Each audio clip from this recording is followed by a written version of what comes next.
La yukallifullahu nafsan illa wus'aha, laha ma kasabat wa 'alaiha maktasabat. La darara wa la dirara. Kemudian dalam statement yang lain dikatakan yassiru wa la tu'assir. Para jamaah yang dirahmati Allah,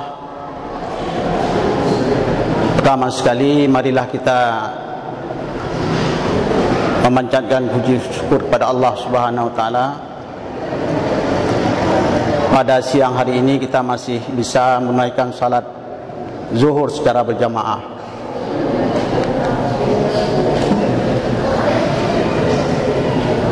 Pada umumnya dalam kehidupan ini kita sering berhadapan dengan masalah. Apakah masalah itu datang dengan sendirinya atau kita munculkan dari diri kita sendiri? Nah, jadi ada masalah yang datang pada kita tanpa kita ketahui, dan juga ada masalah yang kita munculkan sendiri. Tetapi yang harus berhati-hati adalah masalah yang kita munculkan sendiri. Kadang-kadang sambil iseng sering kita berbicara, mengeluarkan statement yang itu mengundang masalah. Nah, lalu ketika diminta konfirmasi ulang, pertanggungjawaban, kita kalang kabut untuk menjelaskannya. Nah, ini bentuk yang kedua. Ini kita biasanya sering membuat-buat masalah, mencari-cari masalah.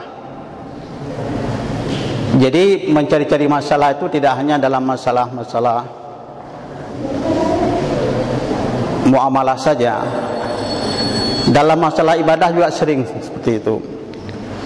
Nah, kita harus berhati-hati dengan kondisi yang kedua, yaitu jangan sekali-sekali mencari-cari masalah. Kalau kita perhatikan dari sejumlah ayat-ayat Al-Quran, itu memberi jalan keluar, ya, untuk mengantisipasi setiap persoalan yang akan kita hadapi. Tadi dalam surah Al-Baqarah, akhir surat Al-Baqarah 286, Allah Subhanahu wa taala mengatakan, la yukallifullahu nafsan illa wus'aha, laha ma kasabat wa 'alaiha maktasabat. Yang pengertiannya adalah, jangan sekali-kali janganlah kamu membebani dirimu sendiri di luar batas kewenanganmu, di luar batas kesanggupan kita. Nah, ini jangan sekali-kali kita membebani diri, baik dalam masalah beribadah barangkali, ya. Permudahkanlah, yassiru wala tu'assir, dan jangan sekali-kali kita mempersulit persoalan. Nah, dalam kehidupan sehari-hari, bagaimana contoh kita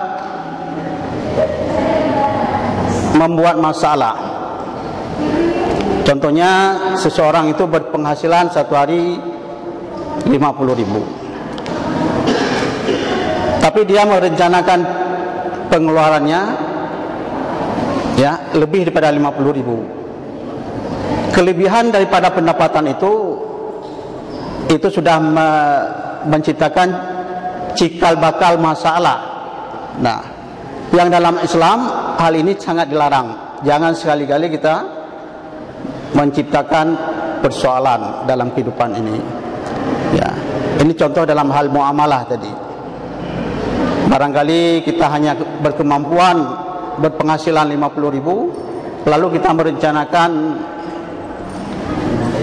pendistribusiannya itu kalau bisa jangan lebih daripada pendapatan. Nah, ini orang ini akan selamat dari berbagai persoalan-persoalan yang datang kemudian. Nah, kalau kita telusuri lebih jauh, punca masalah itu sebenarnya ada dalam diri kita sendiri, bukan dari luar. Ya. Allah Subhanahu wa taala telah menempatkan ya dalam jasad kita nafsu dan akal. Ya, nafsu dan akal ini adalah sudah ditempatkan oleh Allah dalam jasad kita. Sebelum nafsu dan akal ini ditempatkan, Allah Subhanahu wa taala memanggil dua makhluk ini pada suatu hari. Ya, Allah mempertanyakan, meminta pengakuan akal pertama sekali. Wahai akal, coba kamu nyatakan sekarang di mana kedudukanmu dan bagaimana hubunganmu dengan saya. Nah, dengan Sang Khalik. Nah, jadi akal menjawab, aku ini hambamu ya Allah, yang dhaif, dan engkau adalah Rabbku, Tuhanku. Sahih, benar kamu. Ya, kamu benar. Ya. Kemudian pada giliran kedua, Allah meminta pernyataan pengakuan nafsu. Wahai nafsu, coba sekarang kamu sebutkan, kamu nyatakan siapa kamu, di mana kedudukan, bagaimana kedudukanmu, dan bagaimana hubunganmu dengan saya, dengan Sang Khalik. Nafsu dengan lantang menjawab, saya ya saya, engkau ya Tuhan. Seolah-olah tidak memperlihatkan adanya koneksitas, ya, adanya hubungan antara Khalik, nafsu dengan nafsu, Allah dengan nafsu. Nah, jadi dengan jengkelnya Allah Subhanahu wa taala menempatkan nafsu untuk sementara waktu, ya, di dalam neraka, dibakar selama ribuan tahun. Setelah itu dihadirkan kembali, diminta pengakuan setelah menjalani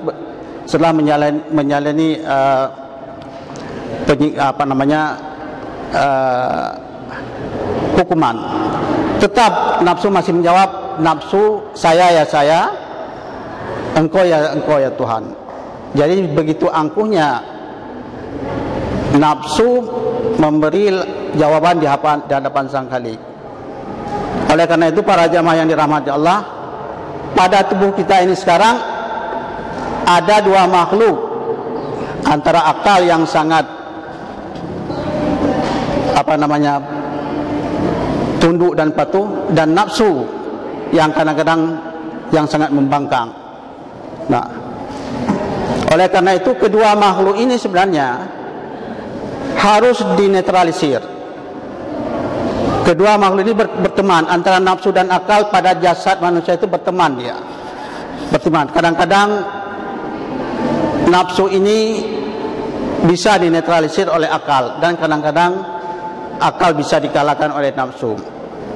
Jadi harus ada mediator untuk mensinergikan antara akal dan nafsu, yaitu kalbu. Kalbu inilah yang nanti yang akan mensinergikan antara akal dan nafsu. Para jamaah yang dirahmati Allah, dalam pengakuannya akal itu di hadapan Allah sangat lemah, hamba yang lemah. Sementara nafsu dalam pengakuannya di hadapan Allah adalah makhluk yang sangat angkuh dan sombong. Oleh karena itu, jangan sekali-kali kita beranggapan kalau ada umat manusia yang akalnya lemah, nafsunya belum tentu lemah.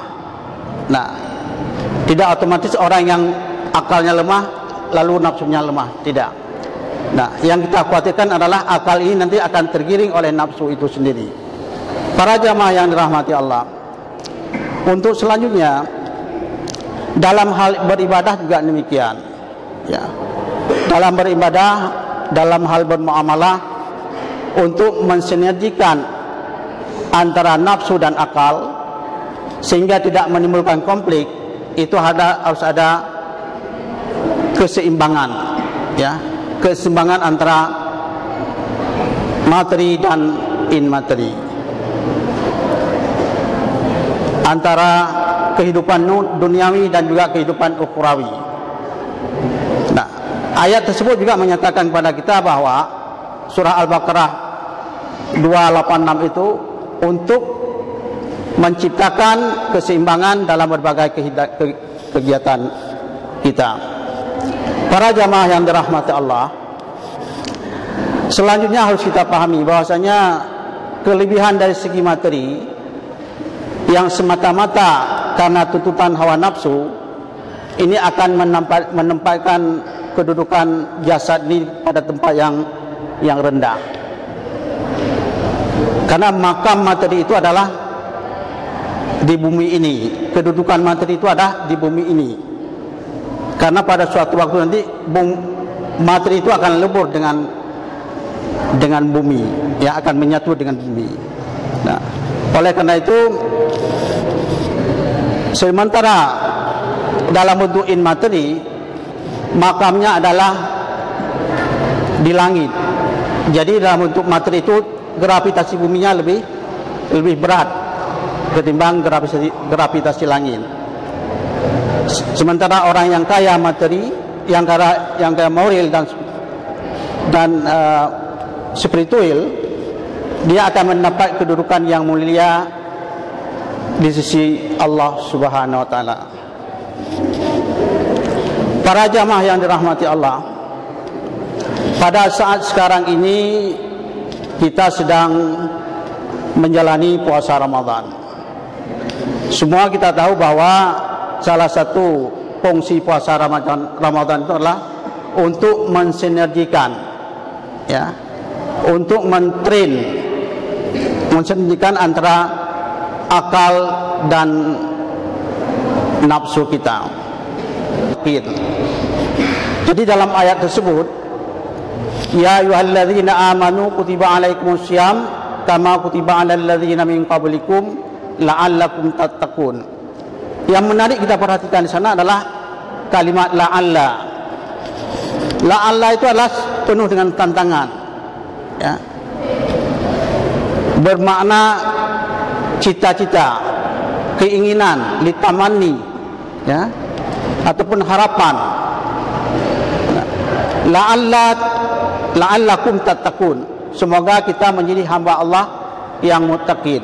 Artinya apa? Allah memberi peluang kepada kita semuanya, peluang yang sama, kesempatan yang sama di bulan Ramadan ini untuk mewujudkan pribadi yang muttaqin. Namun pada akhirnya nanti tidak semua kita akan memperoleh hasil yang sama.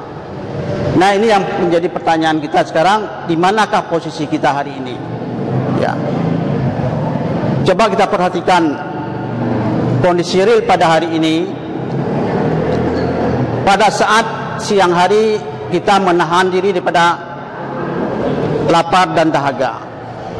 Begitu berbuka sampai menjelang fajar, kita disibukkan dengan kebutuhan-kebutuhan nafsu.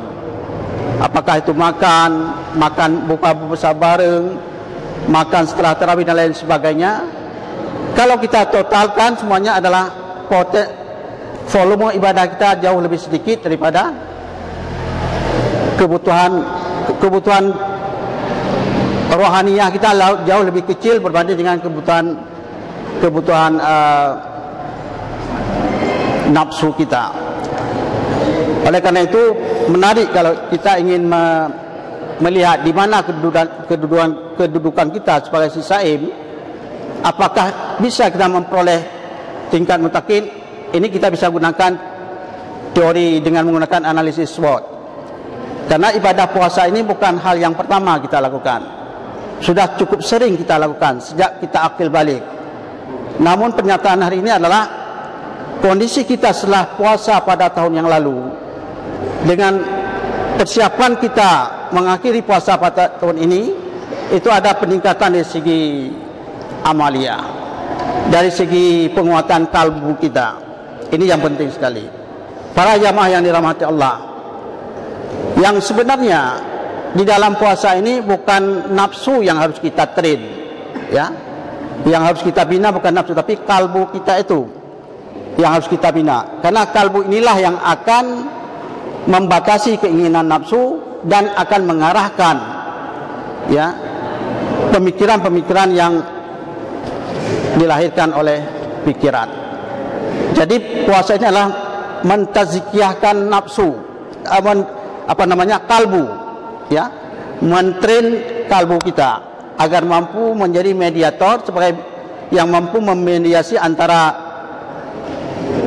akal dan nafsu untuk membawa jasad ini, untuk membawa diri ini menjadi hamba Allah yang muttaqin, ya, hamba Allah yang muttaqin, yang mendapat kedudukan yang lebih tinggi di atas jabatan-jabatan lainnya.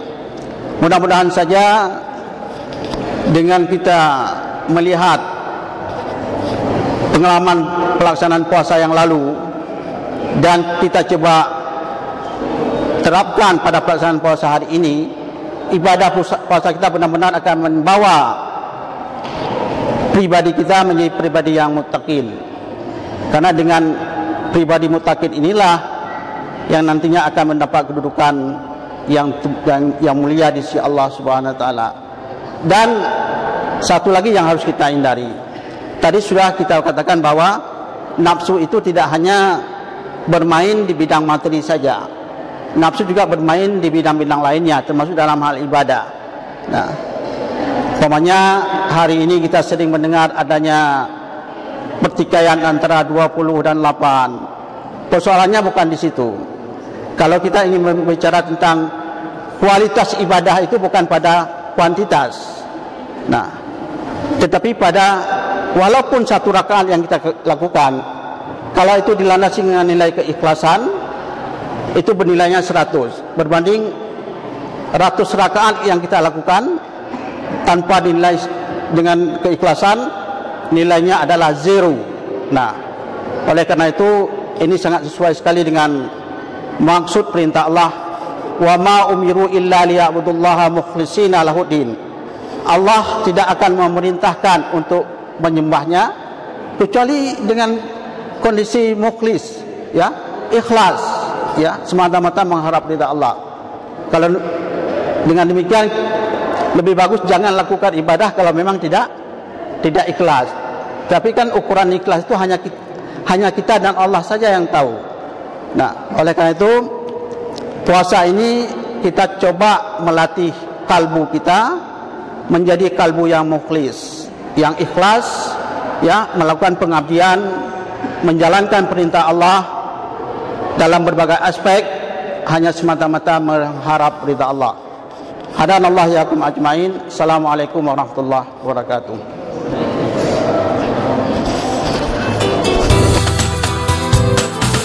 Puasa, puasa sebulan penuh puasa, puasa, puasa Ramadan bulan mulia, puasa.